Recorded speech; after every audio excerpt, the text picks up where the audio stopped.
Well, what's up, everybody? Thank you so much for joining us for the webinar today. Hope everybody's having a good day, feeling good. I'm feeling good. Vernon, are you feeling good today? I'm feeling great. Let's do this. I love it. Hey, guys, my name is Louie, and I'm on staff with ICN, Irresistible Church Network.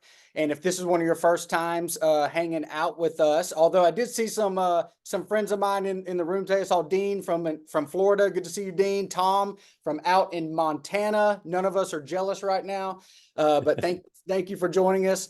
Thank you to everyone else for joining us. If this is one of your first times jumping on with us with anything with ICN, then welcome. What we are is we are a network of churches, or I should say we're on a mission to build a network of churches around the world that are designed to attract and engage unchurched people. And part of that is just equipping and helping church leaders like yourselves go further, faster in all kinds of ways. And so obviously creating irresistible churches that engage unchurched people is a very broad topic. So there's many slices to how you do that. And today we're going to be talking about a very specific slice of doing that. But before we jump into the topic, I want to introduce you to Vernon. He already told us he's feeling good today. But Vernon, why don't you tell us a little bit more about yourself and your church up there in Richmond, Virginia? Absolutely. Well, excited for this time that we get a chance to share together. Again, my name is Vernon Gordon. I am from Hampton Roads, Virginia, if anybody's familiar with like the Virginia Beach area. But my wife and I planted the Life Church in Richmond, Virginia 8 years ago. We now are one church in two locations. So we have a campus in both Richmond, Virginia and Alexandria, Virginia. And are excited. We're going to be announcing on Easter the expansion to a third campus in the Chesterfield County area. So super excited. We're building the plane as we fly, having a wonderful ride. Yeah, that 2 to 3 campuses, man. That's gonna be a lot to juggle. Come on, Vernon. We got plenty to learn. We're ready to go. In addition to that, outside of pastoring, married to my high school sweetheart, Ashley. We have 2 kids, Madison and Jackson, who are 9 and 8, respectively. And we have decided that 2 is enough to manage their sports schedule. My son is in competitive swim and track, and he is good at swim and slow at track. So, and both of them, we spend all day waiting for him to only do something for 40 seconds. So that's been our journey. And my daughter's a cheerleader and a golfer. So I get to golf with her. So it's been pretty cool. Yeah. So when you're at a swim meet or a track meet, you can't like run to the concession stand because you might miss the whole heat. The whole thing. Yeah. Oh my gosh. So high school sweethearts. My wife and I also were high school sweethearts. So yeah, we got that in common. That's awesome. Well, just to bring everybody kind of up to speed, this webinar, although we've done many webinars through the years, we're in the middle of a series of webinars right now that are based on a book that is being released this summer. And this book that we're releasing is a unique book because it has not just one author, Vernon. It has many authors. I should have known the number. I think it's like 12.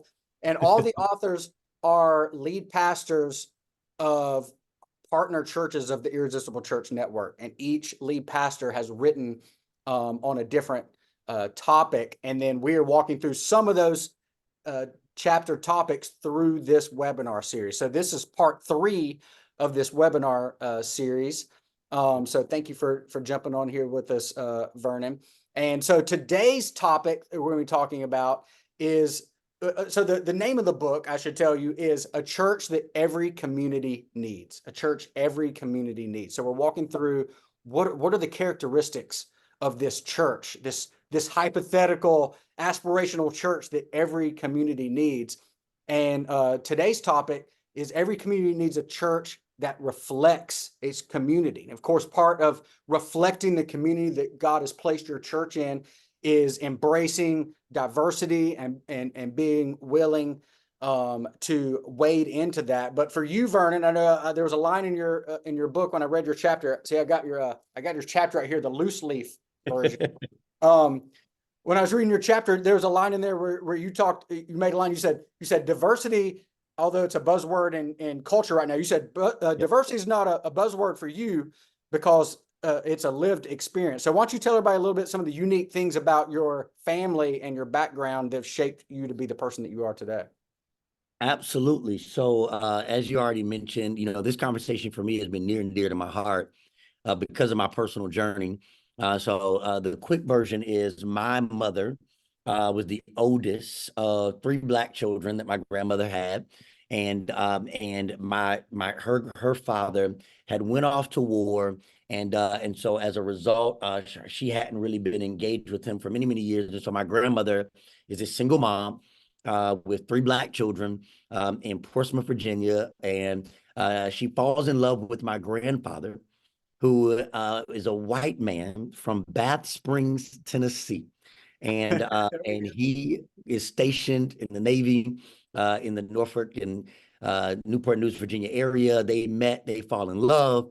They get married the first year that interracial marriage was legal in the state of Virginia. So my grandpa, Milburn Turner, um, who married my grandmother, they have three children together now. They didn't go and have two children together. My mom's two youngest siblings are biracial. One of my uncles was in the Marines. He married a woman from Sierra Leone, West Africa, when stationed over there in West Africa. And then another one of my uncles married a woman from Puerto Rico. So I like to say Thanksgiving was confusing. And we were always learning about culture growing up. And we didn't know words like diversity. It was just our family had all of these different people from all of these different backgrounds. And as they had children, they valued their cultures and taught them different experiences from their contexts. And that was my upbringing. And so for me, it was a rich experience because here I am in these homes and I'm learning and I'm growing from all of these different influences. My parents separated several times when I was in high school. So my white grandpa took me and my wife on our first date when we were 16 years old in his pickup truck, listening to country music. This is pre-Uber, pre-Lyft. So I don't even think to tell her, like she just walks up to the pickup truck and she's like, "Who's the white guy?" And I'm like, "That's my grandpa. I get it. We're fine." And so for me, I really learned early on to value just different experiences, different culture, different upbringing, and the different things that shape and make all of us who we are. I also really quickly add, Louis, that on the other side of my family, my father's side, my grandfather was, who I am his namesake, my Vernon Lee Gordon Sr., started as a custodian in Chesapeake and Norfolk Police Department, worked his way up and retired as a colonel. So he retired in the highest rank in Chesapeake and Norfolk Police Department. He was the first African-American everything in all of law enforcement in Chesapeake and Norfolk, Virginia. So here I am, think about 2020, right? I am this melting pot of experiences and legacy within both law enforcement and within diversity. And watching those stories play out as I was a child, it has been just really shaping, and had no idea that God was going to create an opportunity for me to use those experiences, authentic journey, to be able to serve his church and the kingdom at this day and age. So that's kind of my story. Dude, that is amazing. So there needs to be a movie though, Custodian to Colonel, something Yeah, like that. There needs to be a movie made. I would watch sure. it. And until you said it a minute ago, I'd forgotten that there was a world without Uber. So I'd forgotten. Yeah, we used to not have Uber. We just had grandpas that picked us up and took us on dates. Yeah. I I love said, it. "Grandpa, I met this girl. I really like her.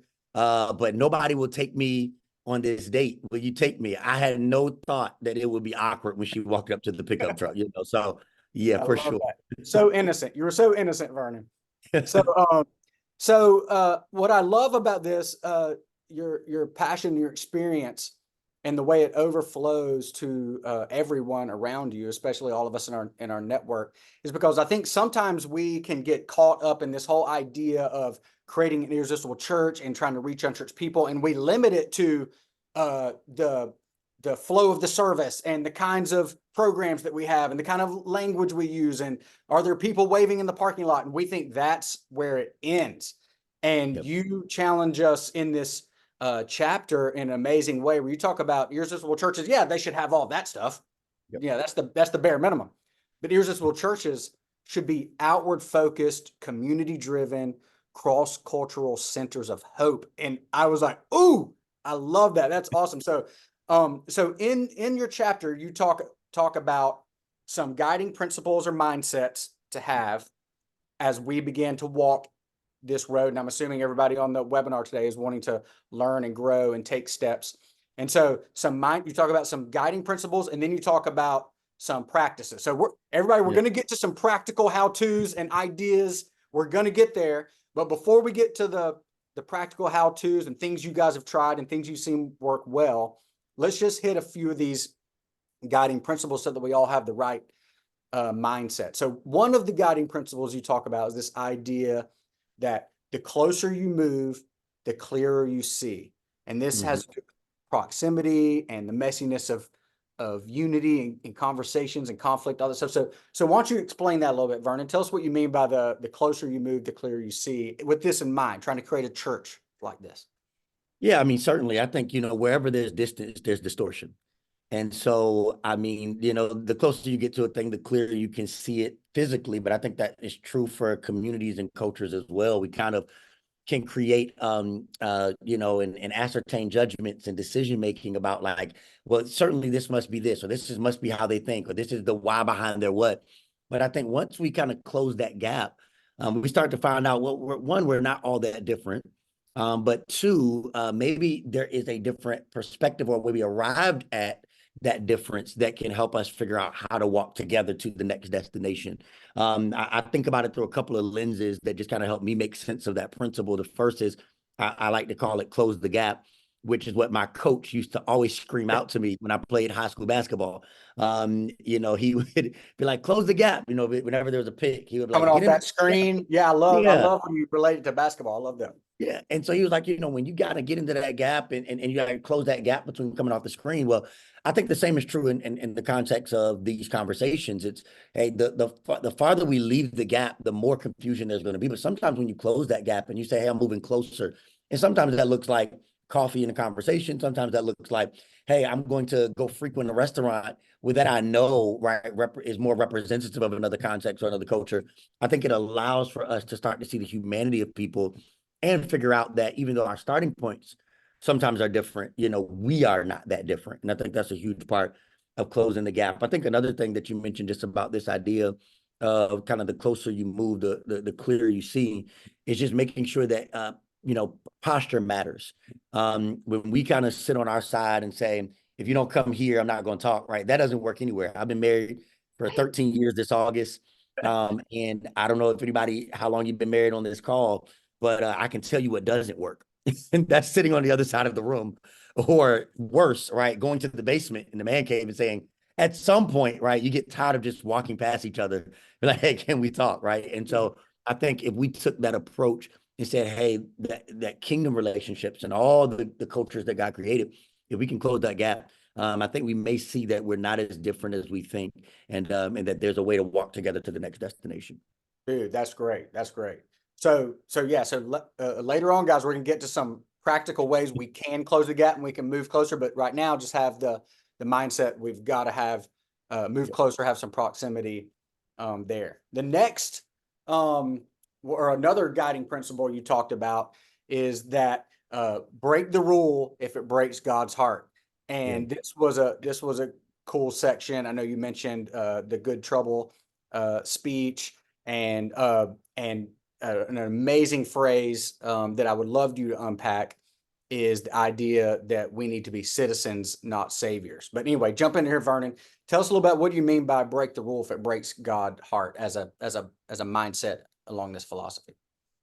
Yeah, certainly. I mean, I think the easiest way for us to start thinking about it is Jesus, right? I think all of us kind of want to shape our lives and model our lives after Jesus. And I think as much as we love the idea of Jesus turning the other cheek, Jesus was a disruptor, right? Like he came and if we are integrally looking at him, there were some systems and some practices and some cultural norms that he challenged, right, by his presence. Jews weren't talking to Samaritans. He was like, watch this. I'm going to sit down at this well. Yeah. Right, and have a conversation. He healed people on the Sabbath, and there were spiritual leaders who were like, hey, that's not what we do here. And it was like, yeah, but I want to challenge the way we do that. And he broke those rules of norms and kind of thoughts and practices and approaches. And so I think one, that's our starting point, right? It's like, hey, if it is breaking God's heart, that means God wants us to challenge ourselves and challenge the norm and say, what is it to honor God's intention and desire in the season and a time such as this? So that's the one side of it.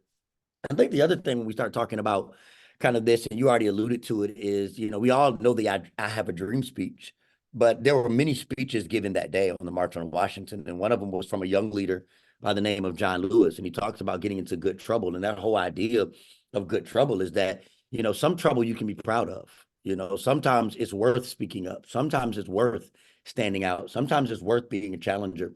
And I think one of the things that we have to just constantly keep in our heart and in posture is how do we show up in the right times? And I'm not saying you have to rock every boat, but I think, throughout every year, we should be asking ourselves, is this the right thing for me to stand up and show up to advocate for? And so I think, just kind of making sure that we are not afraid to just kind of, we take break the rule. I know people, my wife is an Enneagram 1. She's a rule follower. So every time she sees that point, yeah, she's like, no, wait. But I do think that it is necessary for us to not be afraid to say, this is the hill worth dying on. And not let our voice go absent when it should be loud and clear.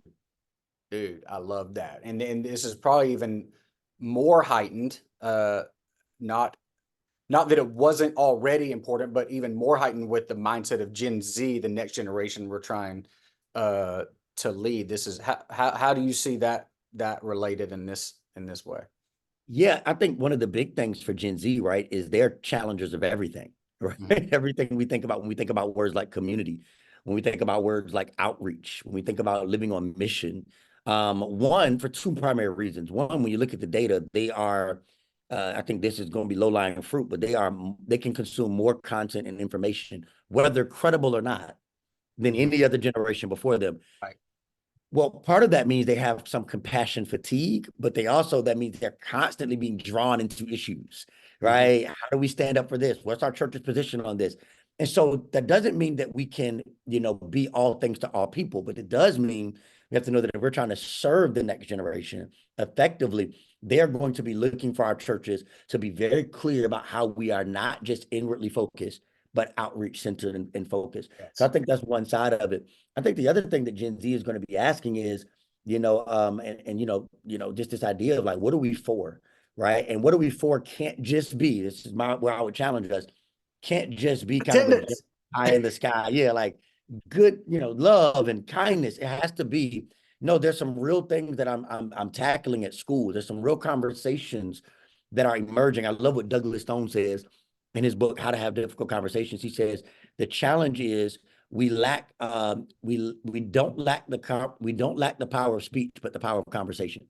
And so what we have is a generation who knows how to make statements, but they don't know how to have conversations. We don't lack the power of speech, but we lack the power of conversation. Yes. And so I think what we can do as kingdom leaders is model the power of conversation, not just the power of speech. We can post something, but can we sit down with somebody? Right? We can share a post, but can we sit with somebody? And so I think Gen Z is really looking for us to model the way in that way as well. I love that. Yeah, there's a statement that's gone around our network for years that it's easier to make a point than it is to make a difference. And I think this is an exact application to that. So I love that. So this mindset you've given us, and I love your chapter because it goes even further into this mindset. But let's transition from the guiding principles and philosophies to talk through some just practical how-tos. Before we jump into that, I want to remind everybody, we are going to have a Q&A at the end of this where you can ask questions for Vernon. So go ahead right now as you're thinking of them and change your chat feature to everyone and post your questions in the chat. And then my team will get those to me and I will get those to Vernon at the end of this conversation so that he can answer your questions directly that you're asking. As we move into this part where we're talking about some possible practices we can try, some practical how-tos, things like that. It is also important to know that that change happens over time, not overnight. So I just want everybody to have that in mind too as we go into this section. That it's not like, hey, if you just apply one or two of these things that Vernon's about to talk about, voila. That's not what this is either. I love you talk about in your chapter the idea of the power of pace and not skipping first gear. So anyway, everybody have that in your mindset as we talk through these practical things. Okay. Yeah, if I could just add to that, Louis, Yeah, really quick. I mean, you said something that's so key, which is I think certainly as leaders and as an African American leader, one of the things that I know is that sometimes when we have this conversation, the assumption is that everybody's saying, okay, I want to see a dramatic difference overnight. And the reality of it is, I love what one of the quotes that I've often been very endeared to says, people don't hate change. They just hate when you try to change them. Oh, And for a lot of people, we will be leading through this season, through these conversations. The reality of it is we have to manage that tension, right? Of, hey, I do want to lead us towards evolution in our thinking and how we show up in these conversations. But I'm not necessarily trying to change who God has created you to be. If you are, a person who is passionate in an area, the question is, how do we continue to show up in these conversations in a way that's God honoring and kingdom centered? And so I just want to make sure we also name that when you talk about the power of pace. I think that's so critical. And you mentioned that my first car was a stick shift, and my dad bought it for $500 on the side of the road, and it had no first gear. And so if you know about anything about driving a stick, every time I would take off, everybody knew I was leaving wherever I was leaving, because it would be like, right? Well, I think when we're leading through these conversations, like, listen to the sound of the conversation. And it may be that we're trying to move too fast when we hear, right, so, certain things. And so just honor the pace that you'll be at based on your community, based on your context, and based on your leadership context. Dude, that's so helpful. So helpful. So as we get into these practical things, just to be clear, what is the end goal? Like these practical ideas we're about to talk about and possible practice and things like that. The point is, if we do these things over time, what is the not, I mean, there's not a finish line, but what is the preferred future that you would envision for yourself or for the churches that we're talking about? Yeah, that's such a great question. I think that the church would be one. I think we love this language, like the church is the hope of the world. And I think if we be honest, we haven't always been in recent years. Mm-hmm. I think as people have looked at the church, they've said, hey, there's just as much division there as there is anywhere else. There's just as much controversy there as there is anywhere else. And I think certainly, I think that one, we will be able to better model what it looks like to be different, not just in ethnicity and in culture, but in ideology, in thought. How can we be different and still loving? Right? Different and still collaborative. And so I think that we would be a better example and a model for that. I know you've heard this quote all the time, Louis, but some things are problems to solve and some things are tensions to manage. Yeah. Like race in America is going to be a tension to manage. Yeah. Right. So for generations to come, what we can be is a better example of how to manage it for those who were sending back into corporate America, into politics, into sports, into their school system, et cetera. So I think that's one, that we'd be a better model and example. Number two, I think for me is that we would give people better avenues by which to contribute to kingdom allyship. Here's what I mean by avenues. I think often when we have this conversation, we don't know that there's multiple paths to contribute to kingdom allyship. So I like to think about it this way, that you have builders, you have brokers, and you have believers. We tend to think everybody's a builder, right? So the idea that, hey, the way to contribute for this conversation for Louis is he has to join an all-Black church, and he has to, be a part of building from within that community, or the inverse. So if this Black person can just join this predominantly white church and build from the inside, right? That's the only way, right, to build a multicultural church. That's the only way for us to be this kingdom representation. And I'm not saying that's not a way. I think there are people who are called to that work. I think there are people who feel graced for that work. And I think that's a beautiful expression of what it means for us to be the kingdom of God. I also think that if you feel like that's the only way, right? Everybody doesn't have the same starting point, right? So what about that person who's never been at a diverse church? Research shows us that more than 80% of people still in America go to a monocultural church. So what do we do for those people groups who have said, I've never been a builder from within a multicultural church? Well, we can also be brokers, right? So we can broker conversations between races. We can broker conversations between different economic classes. We can broker conversations between different backgrounds politically, right? Who is God calling in each of us to say, hey, I have the influence to set the table. I have the influence to bring people together from different generations and different ethnicities. A good friend of mine, Pastor John Wagler, who is a part of the Oh yeah. ICN network, pastors the church in our city. He and I came together at the heart of racial unrest in our city, which in Richmond, Virginia, has a long-standing racial divide. And I brought him to our church to speak and be interviewed on a Sunday morning in 2020. And there was a 70-year-old woman, Black woman, who came up to me afterwards and said, Pastor Vernon, two things. Number one, this is the first time in my life in 70 plus years that I have ever, in a Sunday morning, heard somebody from a different race speak to me. Right?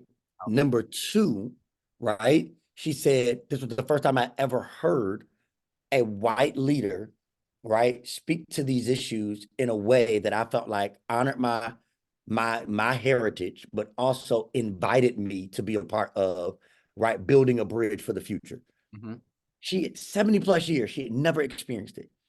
And so in that moment, I was able to invite in a voice of difference, but to broker an opportunity for them to see a different possibility. So no matter your context, even if you're in corporate context, or I think we all just have to be looking for these opportunities. And then some of us are just believers. Like we're like, all right, you may be a believer, right? I came to the ICN webinar. All right, I'm a believer, right? But that don't mean you got to jump into being a builder immediately. Maybe the next step is like, what book do I need to read? Yeah. Or I'm a believer, but what learning do I need to do? And so I think just giving people different pathways is one of my goals, Louis, that I think creates healthier opportunity for people to feel like, hey, I can be a part of this without feeling like I have to be at the extreme of the conversation. Wow, that is so helpful. One, to hear the preferred future, and then two, to give everybody language around the builder, broker, believer, and I love that. That's so helpful to see there's different ways, different roles to play. That's awesome. So with that said, let's go ahead and move into some of these possible practices, things you've tried, things you've seen, things that have worked well, things that you feel like have moved the needle and made a difference. And so, as a good preacher, Vernon, you came up with 3 C words. We got community, content, and collaboration. All right. So in the community piece, you talk about launching community engagement initiatives. Yep. Talk about that, because you use the word initiative and you specifically said not an event, an initiative. So tell us about that. Yeah, if I could just say a hard thing here, right? Like I think I'm not saying you do away with the worship night, the joint worship night. I'm not saying that we don't need the come together prayer meeting. It's all beautiful. But all right, let's all be family today. I think part of what we have to do is move past event focused moments and say, how is this going to be sustained? That's why I use the word initiatives. Yeah. I'll tell you a few examples. I think whenever we're trying to build a church that unchurched people love to attend, or create a church that every community needs, I think we need to also ask ourselves, okay, if I'm trying to connect with people in my community who maybe need the gospel, but also need additional support, they need different types of dialogue, how are we serving the needs of our community in our city? So a couple of practical examples have been, we looked at our community and said, what's one of the biggest needs? And we found out that like debt was just, I mean, just completely squashing the futures of young families, and particularly, you know, people of color in our city. And so we partnered together with financial experts in our church, asked them to leverage the wisdom that they already possess from their professional experience. And for the last 6 years, we've been hosting a free financial literacy program where we've been able to collectively help people pay off almost 3 million in total debt from the community. And that is being ran for 6 years exclusively by volunteer financial professionals in our church, who are now seeing this as a part of their kingdom contribution. Right. You know, they were like, man, I'm traveling and I'm a CFO. but but we're like, hey, but you're a tent maker, right? That you said like, so how Yeah. do you use that? And by bringing those skills, they've been empowered a community on an ongoing basis. And often we ask those people to teach 1 or 2 classes in a 8-week, kind of small group setting, and it's more manageable for their schedule. But it's also a way for them to really feel like they're adding value. So that community initiative has been going great. Another practical example is that our sanctuary is also a gymnasium. I understand everybody doesn't have that context. Some people have a multi-purpose room or, different settings or maybe land, but we just partnered with a local AAU program.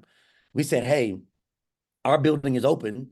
What we want to do is give you 2 nights a week to come and, kind of host your practices here. Well, and what we want to do is know that can we come in and do a Bible study once a month or some other support to your parents? And so, I mean, it's just been beautiful to see us be able to connect with these athletic communities who otherwise wouldn't have seen their existence connected to a church. But now, as a result of this shared interest and space that we had that wasn't being utilized, we were able to Yeah. build this community initiative that allows for us to share kingdom love um, uh, and right kingdom principles. I always think about Jesus healing the blind man in John 10 and or John 9. He heals the blind man, and then the blind man leaves, right? And they say, who did this? And he says, I don't even know his name, right? All I know is Yeah. I was once blind and now I see, Uh, right? So he does something for him practically first. And then as a result of the practical offering, he comes back and says, hey, man, how do I know about this gospel, this life-changing message? And in John 10, he tells them, you can have life and life more abundantly. So we kind of see it as that. So that's just a couple of examples of like things we've done. But I think about things you can do to be community driven and community connected that, again, are sustainable practices within the competencies that are lived within your church. My yeah. wife being an accountant by profession, there's a lot of finance professionals that are at our church. So we just leverage what was without trying to step out of the competencies that we already possess. And whatever God has given you, think about how to maximize it or mobilize it for community support. Yeah, that's a great point. That the people are already in your church that have expertise in ways that they can use to serve the people in your community. I love that. Very cool. Yep. Okay, so community engagement initiatives is one way, and you gave a couple examples, but that's infinite the amount of ideas and ways people can have Yep. to serve their communities. Another thing you said beyond community initiatives is this idea of content, and you talked Yep. about present the diversity of content in the scripture. And so Yep. talk a little bit about this, because one of the ideas you had, an idea is maybe an annual series that illuminates various ethnicities in scripture. So talk a little about this concept and then some of the ideas that you guys have tried. Yeah, no, great. I mean, you already spoke to one of them. So, in our church's history, we've done our top 3 attended series have been on sex, right, and relationships, but sex is always our highly attended Sunday. Um, Finances and money, because people have the skepticism of the church and want to know what we're going to say, and race and reconciliation. Like when we talk about race, we talk about it. What I found was that it was also vitally important to not just speak about race and reconciliation and relationship from the context of the principle of it, but Mm. also highlight the representation of it within scripture. Okay. Scripture highlights different cultures. So are we bringing the cultural realities to life when we preach the scripture? Do we allow every person in our community to see themselves in the gospel, in Mm. the Bible?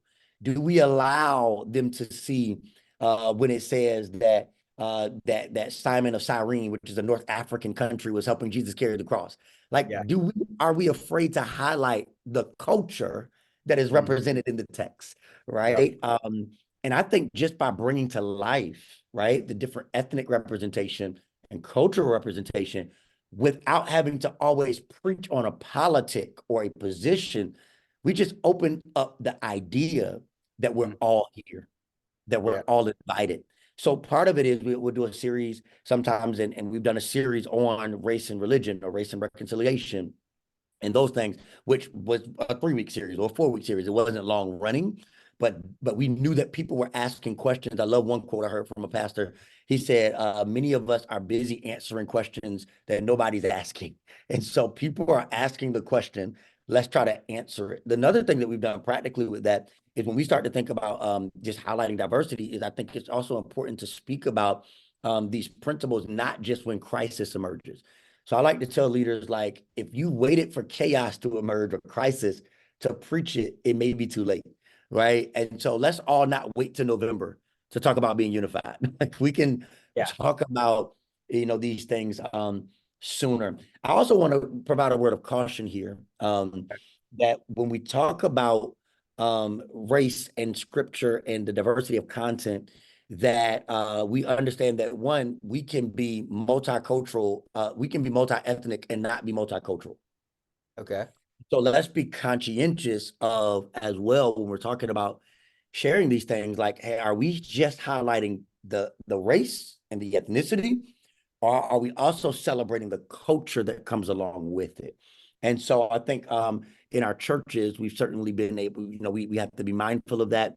And it's very important that as we do that, that we're not afraid to say, hey, we're celebrating that we have differences in the way we express our faith, in the way we express musically, in the way we express. And so don't be afraid to bring that to bear as well. And that goes both ways, for sure. So I think there's just some important principles in how we think about content and how we think about approaching, again, in my context, coming from a traditional Pentecostal Black church, singing songs like North Points or singing songs, right, like Elevation was like a culture shock, right? People were like, why are there so many words? Why are we saying heaven meets earth like a sloppy wet kiss?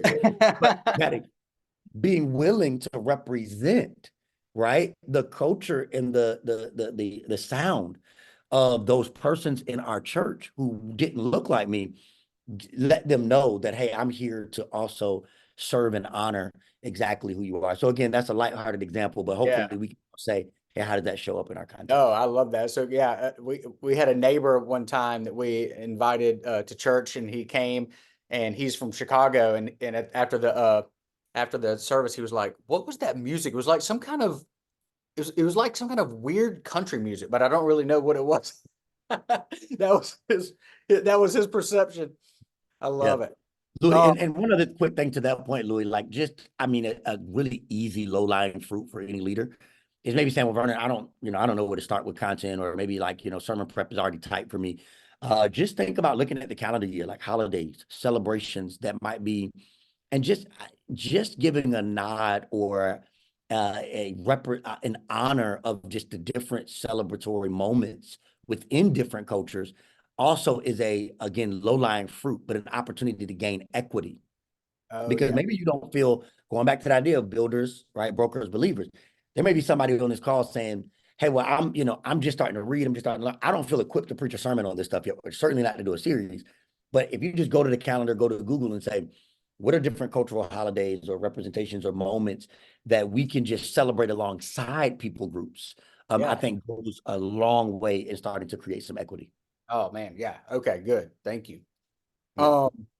The last section of practical ideas and things like that was a section you talked about collaboration, where you said, prioritize diverse partnerships. And I know you guys do this in multiple ways. So talk about some of the different ways that you guys have prioritized partnerships to collaborate. Yeah, I think you spoke to something earlier that was highlighted in the chapter, which is, I think the starting point to this is seeing ourselves as citizens, not saviors. Yeah. That I think it is very easy, depending on the resources of your church or the relationships, that we can see a need in our communities and we can show up to meet the need and completely miss it for one or two reasons. One, not recognizing that in our best attempt, we weren't clear about what the need actually was. Mm-hmm. And we could show up making the assumption that the people actually in that community don't have a better understanding of what the need is. Mm-hmm. Number two, we also can overlook that because we have the resources doesn't mean necessarily we have the methodology to be most effective. Mm-hmm. And there could be great programs and initiatives already present within the context of a community or a need that just get overlooked because they don't have the exposure or the backing or the relational capital yet, right? To be able to operate at their highest level and optimal performance. And Okay. so, one of the things I always encourage is before you go into a community, before you go into a need, is start to ask yourself who's already at work, right? What's happening? How can I partner with or collaborate with a small nonprofit or a startup initiative that's maybe already happening? But man, imagine what could happen if Mm, our resources aligned, if our relationships aligned, if our support and our backing showed up for what they're doing. It's a great way to empower communities and empower those people who are passionate about it. Number two, I think it's really imperative that we sometimes slow down. I mean, going back to this idea of savior complex, mhm. some of our support, like, I give you a great example of, again, a practical way this showed up in our context.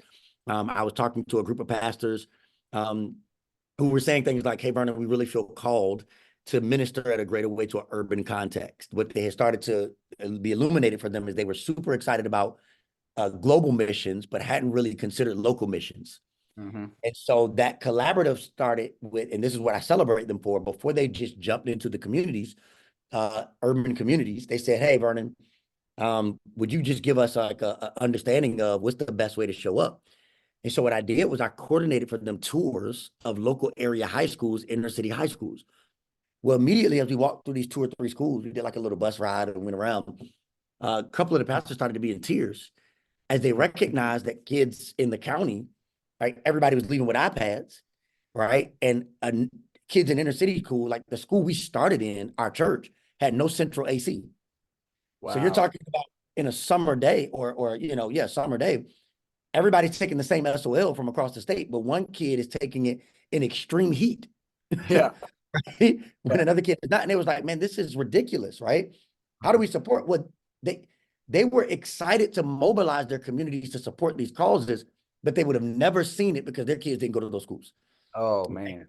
And so I always say, like, who's an ally or a guide who can Mhm. bring you into, right? It's crazy how open we are to learn from a guide before we do global missions, Yes, exactly. right?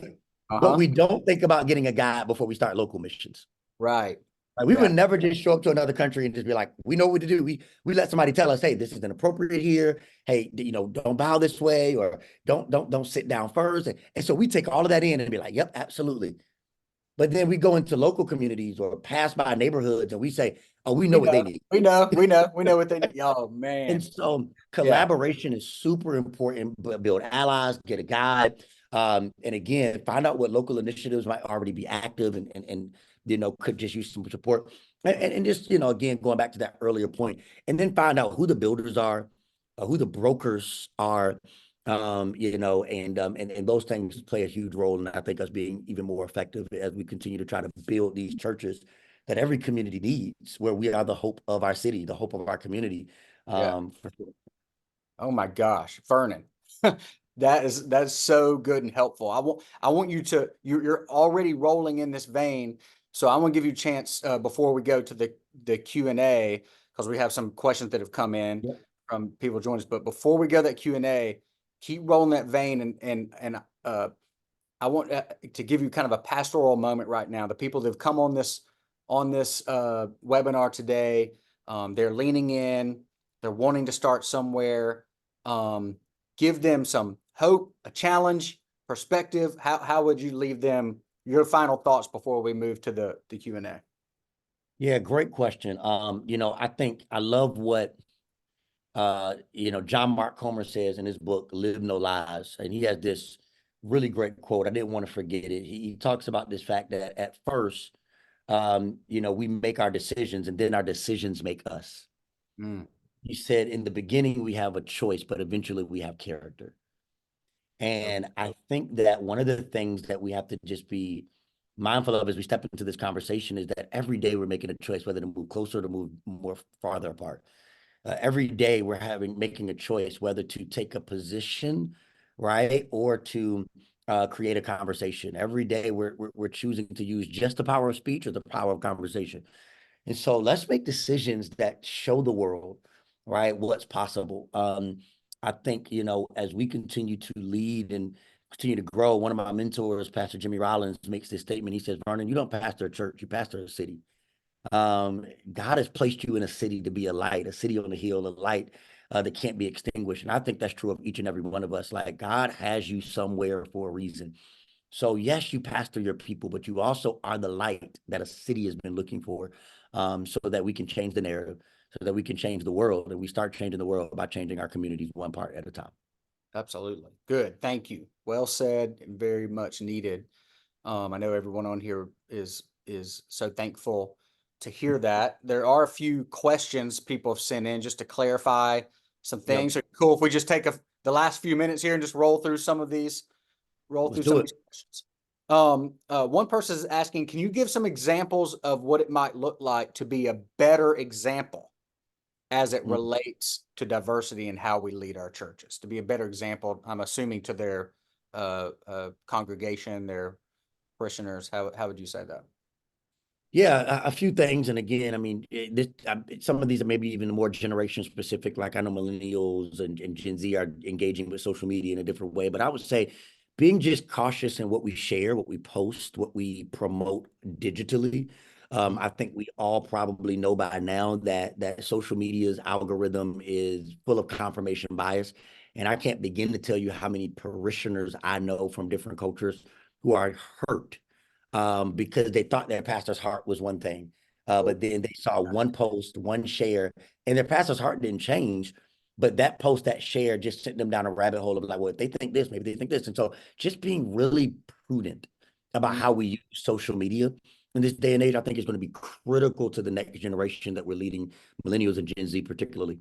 Number two, I mentioned it earlier, but I think just having to the best of your ability, having a general awareness of just the holidays and the moments in the history of communities that again it's low-lying fruit to just simply acknowledge heritage and history, because you don't have to have the answer to solve all the problems, to just say, hey, but I do acknowledge things that are valuable to you are valuable to us. Again, in any marriage, my wife wants to put 12 pillows back on the bed every day, and I don't understand why we do it, because he's going to see her bed, but because it matters to her, right? I'm like, what am I really losing by doing this? And so I think the same is true for our leadership. Sometimes it's like, hey, if I can just acknowledge a holiday or significant celebration in the life of my Asian community, in the life of the Hispanic community, in the life of the Black community, in the life of different particular people groups, then I can continue to show them that, hey, I'm with you, even if I don't have all the answers to all the problems. The last thing I would say about being an example is just, again, to the best of your ability, like, let's be brokers, right? Let's bring people in to have the conversation. Let's show the world that we are capable, not just of the power of speech, but the power of conversation. And I think by modeling that in different ways, it can showcase that we are leading the way and not being polarized, but being prudent about coming together. Yeah, I love that. This next question is along the lines of being prudent as well, because it's asking, so how do you navigate or disarm some of the assumptions that more politically conservative believers might make whenever it comes to the topic of diversity? For some people, that just that word itself may send them in a direction that you're not intending. So how do you navigate that and disarm some assumptions when it comes to that? Yeah, that's a great question. And again, I'll start with, I think this is where my upbringing has played a significant role for me. And quite candidly, what I'm about to share, probably the starting point I'm gonna share.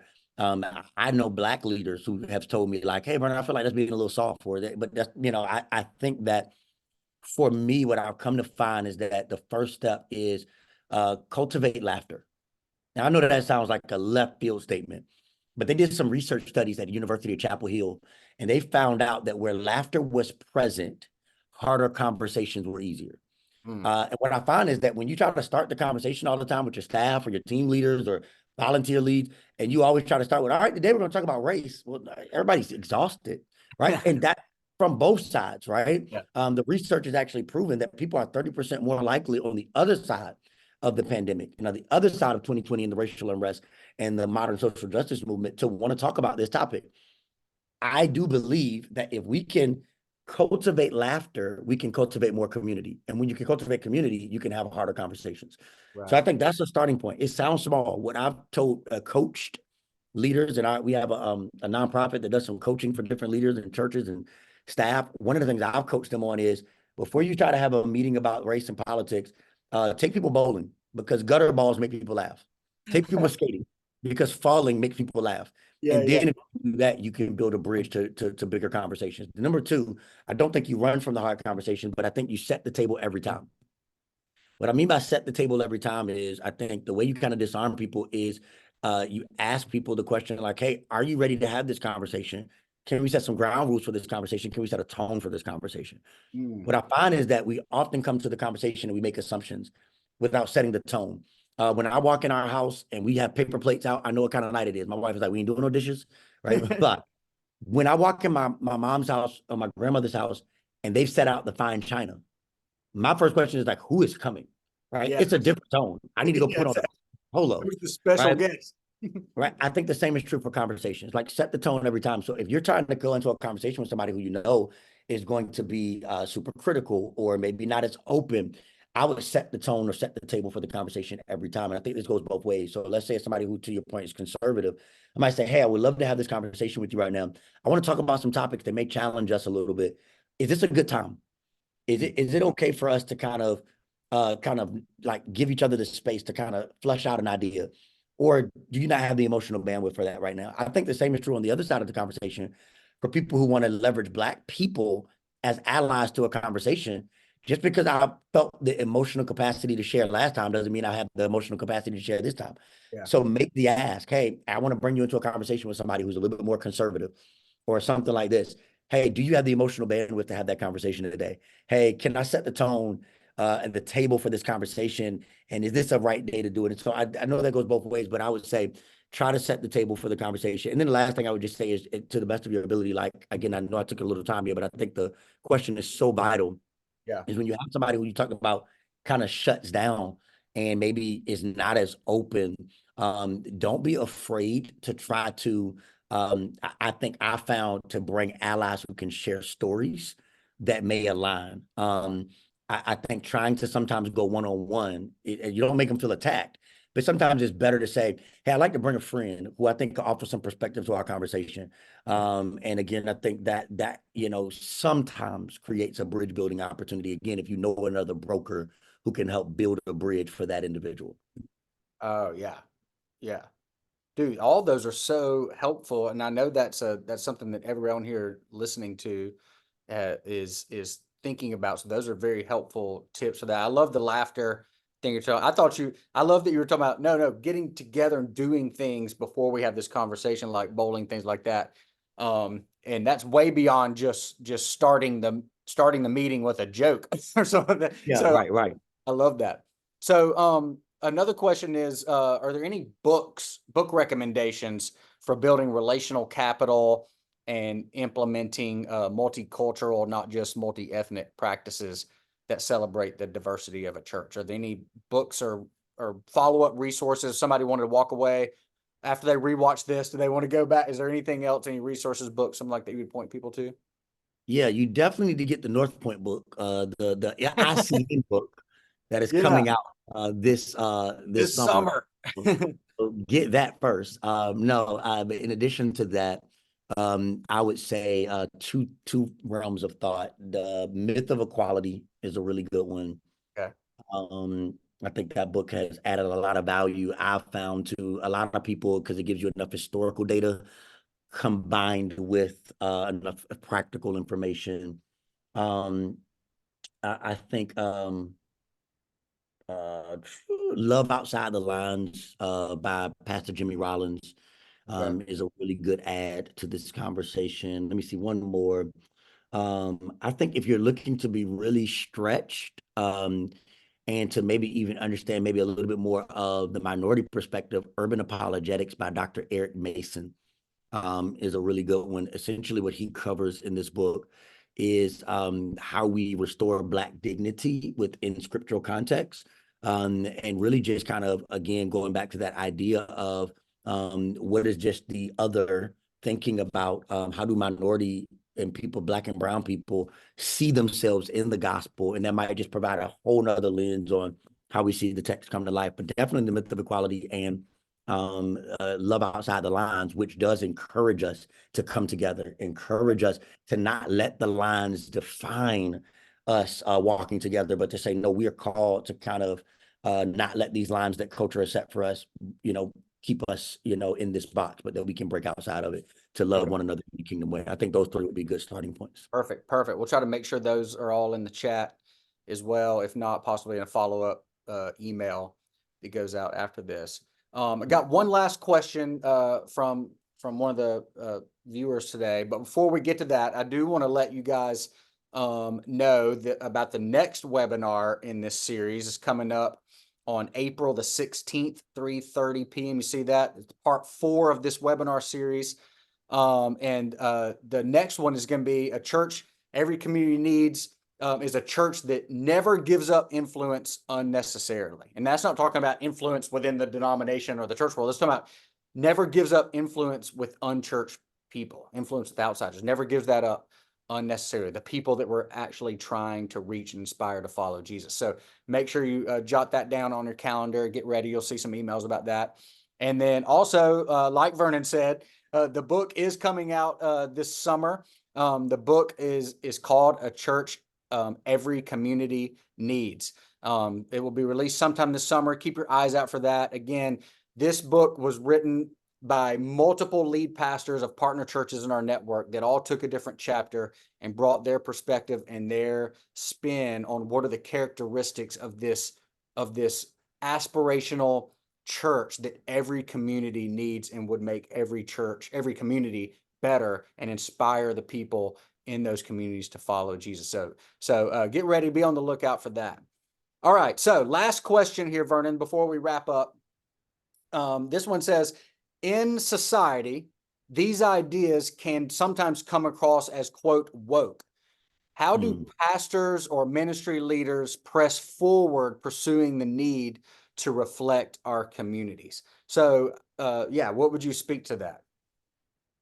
Yeah, a couple different thoughts. So I'll start with the latter part and then move back to the woke part. So I think starting on the latter part, I think it is important to understand that the end of the question was, how do we do it in our community? And I think every community is different. Mm-hmm. And so if you are in a community where there's very limited cross-cultural engagement, right? My expectation wouldn't be to show up and see a 50-50 in your congregation. I think sometimes we assume that that's the only outcome that is considered success. But again, there may be other ways to show up in your city and your community that share kingdom love and kingdom light. So I think, one, you got to ask that question: what does my community need, and what does God want to accomplish in my community around this conversation? So I think that's one thing. I think going to this idea of woke, I think we have to be really careful in this day and age to, and this is where I think closing that gap comes in at, to redeem language and properly make sure we're understanding how we're defining language, right? So that we don't get upset and or divided when really we might be saying the same words but meaning something very different. Right. I think for a person who says, this may seem woke, I often relate woke to, is it fair to evolve, right? The Bible talks about in scripture in the New Testament, awake, O sleeper, right? Well, that was a metaphorical statement that Paul was using to say, hey, there may be a space in your spiritual life where you're just not seeing it, and I want you to come alive and come and awake to a new reality. Well, I think as leaders and as pastors, we have to also give ourselves the space to say, hey, I'm coming awake, and I am awakening to new ideas and new thoughts and new principles and new approaches, and I think giving each other the grace, right, to evolve as leaders is only fair. And so, granted, in our society, we have so much language right now, and I do a talk with our organization called Made for Mosaic, and when I'm doing trainings with churches and stuff like that, it's always interesting. I do a talk called Lost in Translation, and Louis, I'll put up like 7 different terms and have people just anonymously and talk about, what does this term mean to you? Because even the word conservative means something, evangelical means something, Yep. right? So woke means something, but woke means a lot of different things to a lot of different people. What I Yeah. would say is don't let the term stop you from living out the New Testament scripture, awake or sleep. I Right. love that. Right. So let's give ourselves the grace and permission to continue to learn. Mhm. Let's give ourselves the grace and permission to continue to say, hey, I read something new and I never saw it this way, or I closed the gap on a relationship in my community. And I was amazed at what came from proximity, the practice of proximity, and the way I now see something that I didn't see it before, and so forth and so on. And I just hope that we would not allow so much to be lost in translation that we stop talking, and ultimately that we allow the kingdom to win ground, the enemy to win ground in what's supposed to be kingdom territory. Vernon, thank you so much. This has been so helpful. Thank you for carving out all this time to jump on here and give us your thoughts and to write the chapter, especially. And we can't wait till that comes out this summer. So thank you so much, Vernon. This has been so helpful to everyone on here today. Everyone on here, thank you for joining us. This is all the time we have for today. But like I said, circle April 16th on your calendar for our next webinar in this series. And we will see you guys then. Until then, continue to get out there and contend and fight, inspire people to follow Jesus, create churches that unchurched people love to attend, design your church to engage unchurched people. And we cannot wait to see where all this goes. Thank you, guys. Thank you, Vernon. See you, man. Thank you, guys. Appreciate you. Bye-bye.